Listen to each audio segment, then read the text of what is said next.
नमस्कार. विविध रेसिपीजमध्ये आपल्या सगळ्यांचं खूप स्वागत. आज आपण पौष्टिक पौष वडे बघणार आहोत.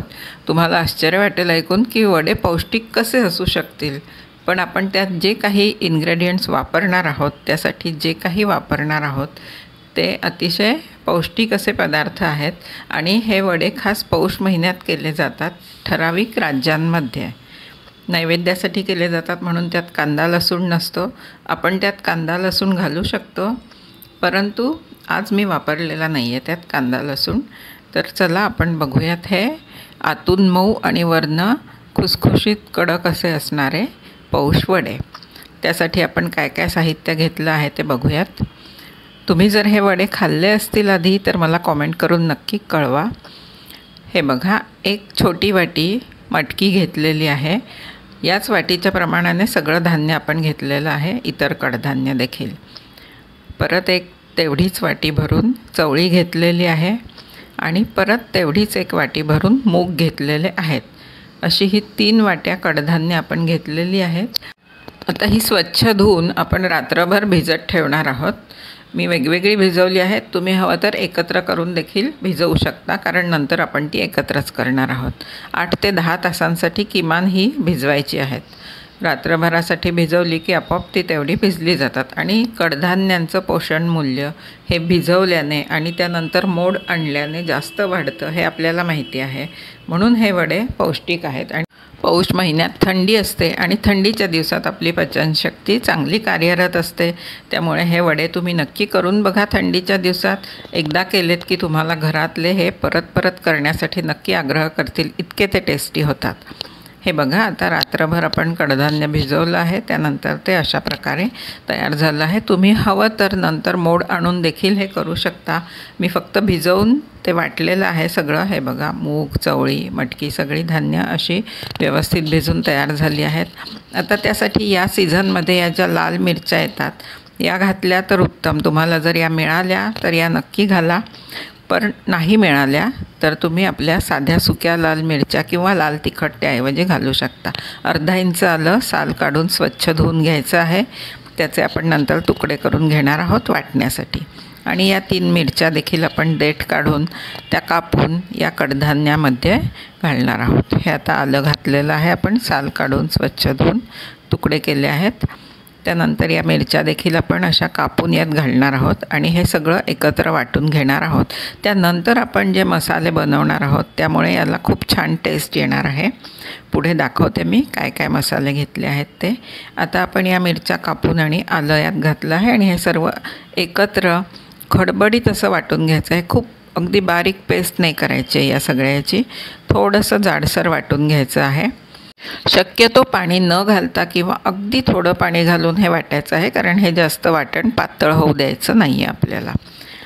आता आपण गॅसवर मसाल्याचे पदार्थ भाजून घेत आहोत. 1 टेबलस्पून धने टाकले आहेत आणि परत 1 टेबलस्पून धने टाकले आहेत. 2 टेबलस्पून धने आपण एकूण घेतलेले आहेत.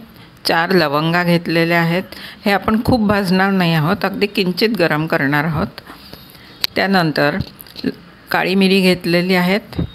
आपल्याला जितकं तिखट हवं आहे त्या प्रमाणात काळी मिरी घ्यायची आहेत. एक 10-12 काळी मिरी घेतलेली आहेत आणि अर्धा टेबलस्पून बडीशोप घेतलेली आहे. हे सगळं अगदी थोडं गरम करायचं आहे किंवा उन्हात ठेवलं तरीही चालेल, म्हणजे ते पटकन बारीक होईल. त्यातला ओलसरपणा जर असेल तर तो निघून जाईल आणि बारीक होईल. ते सुद्धा खडबडीत असं पावडर त्याची करून ठेवायची आहे. ही आता आपण कडधान्याची पेस्ट केलेली आहे, वाटण केलेलं आहे. अशा प्रकारे ते आहे. हे बघा, अगदी बारीक पेस्ट नाही आहे, खडबडीतच वाटण आहे हे. मध्ये मध्ये थोडं कडधान्य राहिलं अखंड तरीही चालेल, खाताना छान लागतं ते. त्यानंतर ही मसाल्याची पावडर, आत्ता जे आपण धने आणि इतर मसाले गरम केले त्याची ही अशा प्रकारे पावडर करून घेतलेली आहे. तीसुद्धा खूप बारीक नाही करायची. ती सगळी एकदम टाकू नका, चव बघून नंतर हवी तशी टाकता येईल. आत्ता मी सगळी टाकलेली नाही आहे. चवीप्रमाणे मीठ घालायचं आहे. आणि जर तुमच्याकडे कुठली पालेभाजी असेल, मेथी किंवा पालक यापैकी, तर ती देखील बारीक चिरून यात घातली तर छान लागतात. आता मी भरपूर कोथिंबीर चिरून घातलेली आहे यात. त्याऐवजी तुम्ही पालेभाजी देखील घालू शकता बारीक चिरून. आता हे सगळं चांगलं मिक्स करायचं आहे. नंतर आपण यात 2 चमचे कडकडीत तेल टाकणार आहोत. ते जर टाकायचं नसेल तर तुम्ही 1-2 मिनिट हे मिश्रण हातानेच असं फेटून घेऊ शकता. मी आत्ता ते फेटलं नाही आहे कारण मी नंतर मोहन टाकणार आहे कडकडीत तेलाचं. सोडा किंवा इनो टाकायची गरज नाही आहे. हे आपोआपच अगदी छान आतनं सच्छिद्र आणि मऊ होतात. आता हे पाणी न टाकता जर वाटलं गेलं नाही तर थोडं पाणी टाकावं लागतं आणि जर पाणी टाकल्यानंतर पातळ झालं तर त्यात थोडं डाळीचं पीठ मिक्स करू शकता, म्हणजे आपले वडे बरोबर होतील. ही इतकी मसाल्याची पावडर शिल्लक राहिलेली आहे, बाकीची आपण वापरलेली आहे. आता हे तेल कडकडीत तापल्यानंतर आपण त्याचं 2 चमचे काढून घेऊन मोहन म्हणून यात घालणार आहोत आधी सांगितल्याप्रमाणे. आता हे चांगलं त्यात मिक्स करून घेतलं की आपल्याला लगेच वडे करायचे आहेत, कारण आपल्या कढईतलं तेल तापलेलं आहे. त्यात आपण जशी भजी करतो त्याप्रमाणे हे वडे सोडायचे आहेत. गॅस मोठा आहे तेल तापण्यासाठी चांगलं धूर निघेपर्यंत, परंतु नंतर वडे घातल्यानंतर लगेच गॅस कमी करायचा आहे. आता ते मंद गॅसवर तळायचे आहेत, नाहीतर काय होतं वरनं ते लाल आणि कडक होतात आणि आतनं कच्चे राहतात. तसं करायचं नाही आपल्याला. मंद गॅसवर तळल्यामुळे वरनं कुरकुरीतसुद्धा व्हायला मदत होते आणि आतनंसुद्धा ते व्यवस्थित शिजले जातात. आता 1-2 मिनटानंतर वडे उलटायचे आहेत. वडे म्हणजे भजीच आहेत ही एक प्रकारे, याला वडे म्हणतात, पण ते आपण भज्यांच्याच आकाराचे केलेले आहेत. सुरुवातीला हिरवा रंग असतो, परंतु नंतर लाल रंग येतो तळल्यानंतर. हे बघा अशा प्रकारे उलटवून घ्यायचे आहेत. परत दुसऱ्या बाजूने देखील तितकेच तळायचे आहेत आणि नंतर चांगले लालसर रंगावर आल्यावर काढून घ्यायचे आहेत.